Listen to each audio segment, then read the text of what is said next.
ठिकाणी घेणार आहोत. त्यांना आपण समग्र प्रगती पत्र हे होलिस्टिक प्रोग्रेस का करण्याने स्वरूप हे आज या ठिकाणी पाहणार आहोत. तर शिक्षण क्षमता वृद्धी प्रशिक्षण हे जे काय दोन हे आपल्या राज्यामध्ये राज्यस्तरीय प्रशिक्षण झालं. नंतर आपण जिल्हास्तरीय प्रशिक्षण लोणावळा या ठिकाणी झालं आणि तालुकास्तरीय प्रशिक्षण पडोस या ठिकाणी सध्या चालू आहे. तर हे जे काय प्रशिक्षण आहे हे प्रशिक्षण घेण्याचा उद्देश काय आहे? अशा प्रकारचं प्रशिक्षण आपण गेल्या वर्षी घेतलं होतं, चालू वर्षी त्या ठिकाणी घेतलेलं आहे. आणि हे तुम्हाला माहितच आहे की भारत सरकारने जे काय नवीन शैक्षणिक धोरण 2020 केलेलं आहे आणि त्याची अंमलबजावणी करण्यासाठी या प्रशिक्षणाचं आयोजन शिक्षकांसाठी केलेलं आहे. आपण पाहतो, आपण बीएड असेल एमएड असेल यामध्ये शिकलेलो आहे की आजपर्यंत आपल्या देशामध्ये अनेक शिक्षणाचे आयोग आहेत. अगदी स्वातंत्र्यपूर्व काळ असेल आणि स्वातंत्र्य नंतरचा काळ असेल. स्वातंत्र्यपूर्व काळामध्ये 1835 मध्ये मेकाले नावाच्या गव्हर्नरने शिक्षण विषयक आयोग आणला. 1902 मध्ये लॉर्ड कर्झनने आयोग त्या ठिकाणी आणलेला. नंतर गांधीजींनी आपले स्वदेशी चळवळच्या माध्यमातून आपल्या भारत देशाचं शिक्षण कसं असावे अशा प्रकारची शिक्षण प्रणाली चालू केली.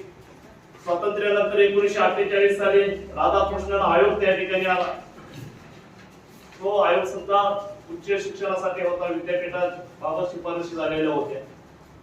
लगेच 1954 साली भारतामध्ये प्रामुख्याने प्राथमिक आणि माध्यमिक शिक्षणासाठी त्या आयोगाने मोठं काम केलेलं आहे.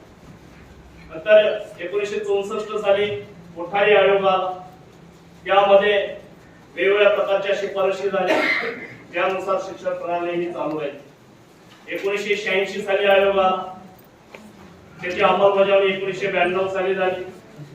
आणि आता तब्बल 34 वर्षानंतर भारत सरकारने के राष्ट्रीय शैक्षणिक धोरण 2020 हे त्या ठिकाणी आहे.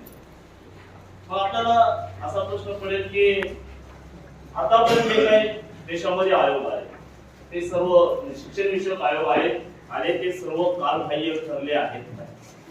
तर त्याचं शिक्षण पुण्याच्या जे मेडिकल कॉलेजमध्ये आहे आणि हॉस्पिटल अमेरिकेमध्ये आहे आणि सर्व ज्या काही अपॉइंटमेंट्स असतात हे वेगवेगळ्या देशाचे राष्ट्राध्यक्ष पंतप्रधान डॉक्टर कोण आहे? आपला महाराष्ट्र पवार संतोष पवार नावाचा त्या ठिकाणी. एवढा पोटेन्शियल या भारतामध्ये लोकांमध्ये हार्डवर्क कष्ट करण्याची क्षमता आहे. त्याबरोबर एखादं ध्येय जर दिलं तर ते कळीस नेण्याची त्यांच्यामध्ये क्षमता आहे.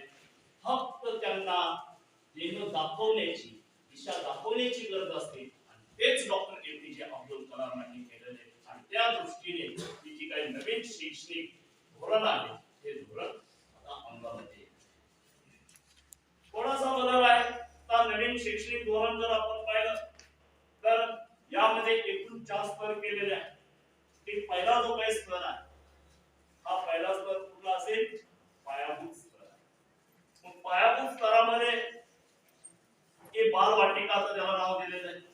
याच्यामध्ये हे नर्सरी असेल, छोटा गट आहे, मोठा गट आहे, इयत्ता पहिली आहे, इयत्ता दुसरी त्या ठिकाणी.